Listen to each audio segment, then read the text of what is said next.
Hi friends, आज के इस वीडियो में हम लोग देखेंगे भारत और चीन के बीच जो संबंध बिगड़ते जा रहे हैं उस संबंध में चीन कहां खड़ा है और भारत की स्थिति क्या है।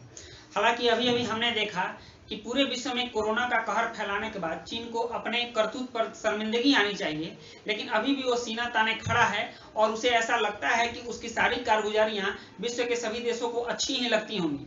अभी कोरोना का कहर समाप्त भी नहीं हुआ कि उसने भारत जैसे शांति प्रिय देश के साथ सीमा विवाद शुरू कर दिया और गलवान घाटी में उसने अपने सैनिकों की घुसपैठ करा दी। इस घुसपैठ के फलस्वरूप भारत के 20 सैनिक मारे गए, जिससे भारत ही नहीं भारत के सारे जितने भी दोस्त हैं जैसे अमेरिका हुआ, रूस हुआ और इजराइल हुआ, फ्रांस हुआ, ऐसे सारे दोस्त चीन की इस कारगुजारी के लिए इसके खिलाफ हो गए हैं।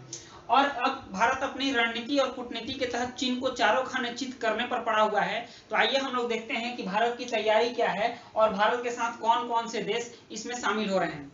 सबसे पहली बात तो यह है कि चीन एक कम्युनिस्ट देश है और रूस भी एक कम्युनिस्ट देश है। हालांकि रूस को भारत का मित्र कहा जाता है और इस विवाद की घड़ी में, इस डिस्प्यूट की घड़ी में रूस ने भारत का खुलकर साथ दिया है। रूस के जो S-400 मिसाइल हैं वो 1 साल बाद आने वाले थे और भारत के विदेश मंत्री ने रूस जाकर उस मिसाइल को तुरंत ही रूस को देने के लिए एग्री करवा लिया है। हालांकि चीन ने इस पर पूरा विरोध किया है कि ऐसे विवादित समय में भारत को वो मिसाइल सप्लाई नहीं दिया जाए या भारत को शस्त्र की सप्लाई नहीं की जाए, लेकिन फिर भी रूस ने चीन की बातों को दरकिनार करते हुए और अपनी दोस्ती का हवाला देते हुए भारत को S-400 की सप्लाई तुरंत करने की पेशकश की है। और यही नहीं, इसके कल पुर्जे जितने भी होंगे जो कि आवश्यक हैं और आयुध में शामिल हो सकते हैं, वैसे कल पुर्जों की सप्लाई भी रूस तुरंत करेगा। तो यहाँ से तो देखा जा सकता है कि रूस पहले से ही भारत के साथ है और चीन इस मोर्चे पर भी विफल होता नजर आता है। अब जरा हम चलते हैं इजराइल के साथ। तो ये इजराइल जो है, इजराइल भी भारत का खुलकर साथ दे रहा है और इसने चीनी जो सीमा विवाद, भारत का जो चीन के साथ सीमा विवाद है गलवान घाटी में, इस घाटी में देखरेख के लिए अपने एक उन्नत किस्म के ड्रोन को भी भारत को सप्लाई किया है। इससे भी चीन को समझ में आ जाना चाहिए कि जहां एक तरफ बड़ा देश रूस भारत के साथ आया, उसी तरह एक स्ट्रेटजी वाला छोटा देश इजराइल भी भारत का खुलकर समर्थन कर रहा है। चीन को थोड़ी शर्म आनी चाहिए। और यह एक ड्रोन ही नहीं, अपने बराक 8 मिसाइल को भी भारत को दिया ताकि भारत युद्ध के समय चीन के खिलाफ उसका उपयोग कर सके। तो दो देश तो खुलकर भारत के साथ आ गए, रूस और चीन भी भारत के साथ आ गए। अब चलिए अब हम देखते हैं भारत और फ्रांस के बीच। फ्रांस भी भारत के साथ अच्छा सामरिक समझौता किया है और राफेल विमान की डिलीवरी फ्रांस इसी महीने भारत को करने वाला है। राफेल के जो 4 विमान भारत में आने वाले थे उसकी जगह पर फ्रांस अब 6 राफेल भारत को दे रहा है, जो कि 26 अप्रैल को फ्रांस से वो विमान भारत के अंबाला एयरबेस पर आ जाएंगे। और यह इतनी जल्दी ये सारे कार्यकलाप होंगे कि अगस्त में ही राफेल भारत की तरफ से लड़ने में सक्षम रहेगा। भारत के सारे पायलटों को राफेल उड़ाने की तकनीकी जानकारी दी जा चुकी है। तो जहां तक फ्रांस की बात हुई, फ्रांस भी भारत के साथ खुल के आया। मतलब 3 मोर्चे पर चीन भारत से घिरता हुआ नजर आ रहा है। उसके बाद हम लोग देखते हैं अमेरिका और यूरोपीय संबंध भी एक अभी हाल ही में बहुत मजबूत हुआ है, जिसमें अमेरिका के विदेश मंत्री माइक पोम्पियो यूरोप के 27 देशों के विदेश मंत्रियों के साथ बैठक किए और उन्होंने कहा है कि अगर हमारे जीवन शैली में चीन दखलंदाजी करता है तो इसका हम बहुत कड़ा सबक चीन को सिखाएंगे। और इसके लिए 27 देशों ने एक साझा रणनीति की घोषणा की है और इस रणनीति के तहत वो लोग भी भारत का साथ देने को तैयार हैं।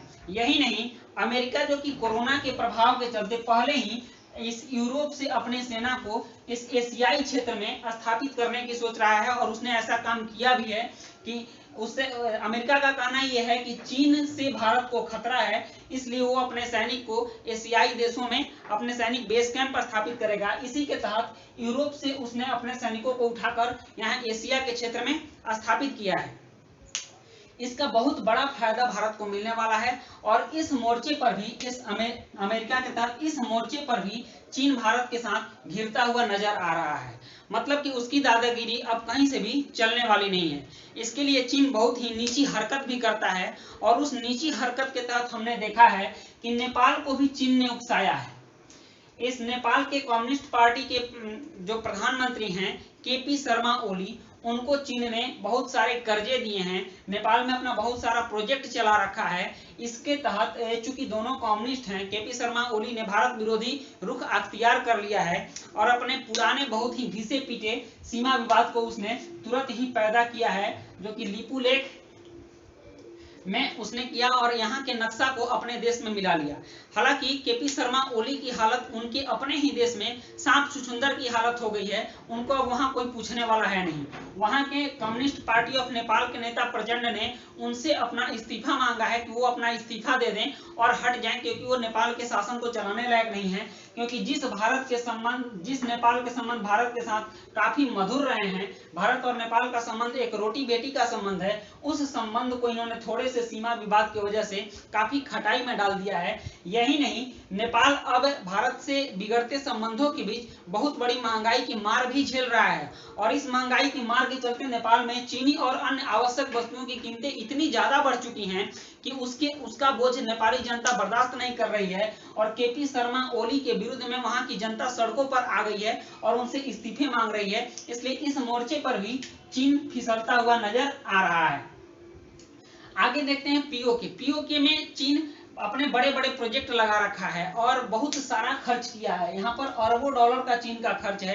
यही कारण है कि चीन पीओके पर पाकिस्तान के दावे को सही साबित करने में लगा हुआ है। लेकिन हमारे प्रधानमंत्री नरेंद्र दामोदर दास मोदी ने इस जगह पर अपनी नजर गड़ाई हुई है कि कब मौका मिले और इस पीओके को हम भारत में मिलाएं।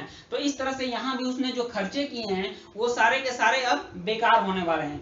ये तो थी सामरिक रणनीति। अब एक नया बखेड़ा चीन ने फिर शुरू किया है। शायद वो बखेड़ा का जड़ ही है और यही कारण है कि वो दिन प्रतिदिन एक एक बखेड़ा शुरू करता जा रहा है और वो बखेड़ा है प्रशांत महासागर में किरीबाती एक देश है। देखिए यहाँ है किरीबाती, ये ऑस्ट्रेलिया है और ये चीन है। दूरी देख लीजिए, किरीबाती ऑस्ट्रेलिया के नजदीक है। हालांकि यह एक बहुत ही छोटा देश है। इस देश की जनसंख्या मात्र 1,16,000 है और यहाँ के जो राष्ट्रपति ममाओ हैं वो दूसरी बार चुन करके यहाँ राष्ट्रपति बने हैं और चीन ने अपना अरबों डॉलर का कर्ज किरीबाती को दिया है और उसको अपने एहसान के तले दबा दिया है।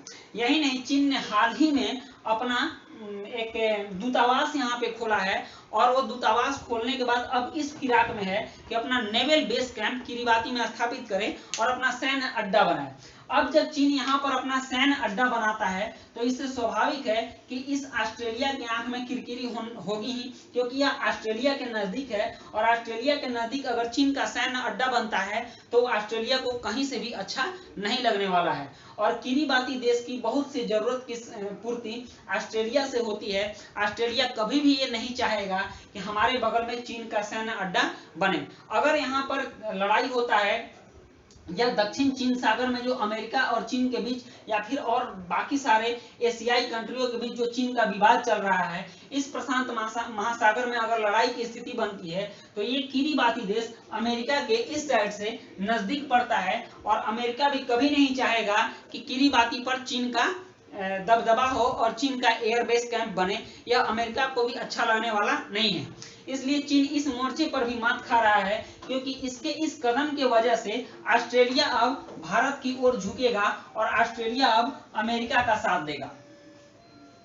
इसलिए रूस, फ्रांस, इजराइल, अमेरिका, ऑस्ट्रेलिया, इन सभी देशों को चीन ने अपना दुश्मन बना रखा है। छोटे से साम्राज्य विस्तार की नीति की वजह से, कोरोना की वजह से तो पहले ही पूरा विश्व चीन के खिलाफ है, लेकिन ऐसी अपनी नापाक हरकतों से चीन ने विश्व के बहुत सारे देशों को अपने खिलाफ खड़ा कर लिया है। और इसी का फायदा हमारे प्रधानमंत्री नरेंद्र मोदी ने उठाया कि अपने स्ट्रेटजी के तहत, अपने रणनीति के तहत इन सारे देशों को अपने पक्ष में मिलाना शुरू किया। ये तो सामरिक नीति थी। अब जरा हम व्यापारिक नीति के तहत आते हैं कि हमारे देश की वजह से और हमारे देश के व्यापार की वजह से चीन को कितना घाटा होने वाला है। अभी हाल ही में हमने प्रधानमंत्री के निर्णय को सुना है कि उन्होंने 59 ऐप, चाइनीज 59 ऐप जो कि भारत से अरबों खरबों का पैसा चाइनीज कंपनियों को देते थे, उस 59 ऐप को भारत सरकार ने हाल ही में बंद कर दिया है। अब यहाँ से जो अरबों का व्यापार, अरबों रुपए कमाकर चाइनीज कंपनियां जाती थी और उसमें से करोड़ों अरबों रुपए चाइना सरकार को टैक्स के रूप में मिलता था, वो टैक्स भी बंद हो गया। मतलब कि यहाँ से इसको जो राजस्व मिलता था वो बंद हो गया। दूसरी बात कि यहाँ से जो व्यापार होता है, चीन का लगभग सारा व्यापार इस मलक्का जल संधि से होता है और मलक्का जल संधि यहाँ से होके गुजरती है और फिर हिंद महासागर में आती है। हिंद महासागर में भारत का दबदबा है, हिंद महासागर में ऑस्ट्रेलिया भी इस साइड से है। भारत अब कभी नहीं चाहता है कि हिंद महासागर को हम इस तरह से खुला रखें। इस क्षेत्र पर भी भारत ने प्रतिबंध लगाना शुरू कर दिया है और यहाँ अपनी स्थिति को मजबूत करने की फिराक में है। और पहले ही भारत के जो लोग हैं वो चाइनीज सामान के विरोध पर उतारू हो चुके हैं। पूरे भारत में चाइनीज सामानों के प्रति जितने भी चाइनीज सामान हैं खुलकर विरोध हो रहे हैं। यहाँ के लोगों ने इसे राष्ट्रहित के रूप में ले लिया है और राष्ट्रहित के तौर पर सारे लोगों ने चाइनीज सामानों का बहिष्कार किया है, जिससे कि अरबों खरबों डॉलर का व्यापार जो भारत का चीन के साथ होता था चाइनीज सामान के रूप में, वो व्यापार भी अब बंद होने की कगार पर है, जिसकी वजह से व्यापारिक रूप से भी चाइना चारों खाने चित होने जा रहा है। इस तरह से चाइना अपने ही जाल में फंसता जा रहा है और अगर उसने अपनी स्थिति को सुधार नहीं किया तो निश्चित है कि चाइना मुंह दिखाने के काबिल भी नहीं रहेगा, क्योंकि चारों तरफ से बड़े बड़े देशों ने चीन को घेरना शुरू कर दिया है। ऐसे में अब यह देखना है कि चीन गलवान घाटी से अपने सेना को पीछे खींचता है या नहीं, या फिर युद्ध पर उतारू होता है। और अगर युद्ध पर उतारू होता है तो चीन कहीं का नहीं रहेगा, भारत को तो घाटा होगा ही। चाहे युद्ध कभी भी किसी के लिए अच्छा नहीं होता है, इसमें घाटा सबका होगा, लेकिन बर्बादी चीन की होनी तय है। Thank you.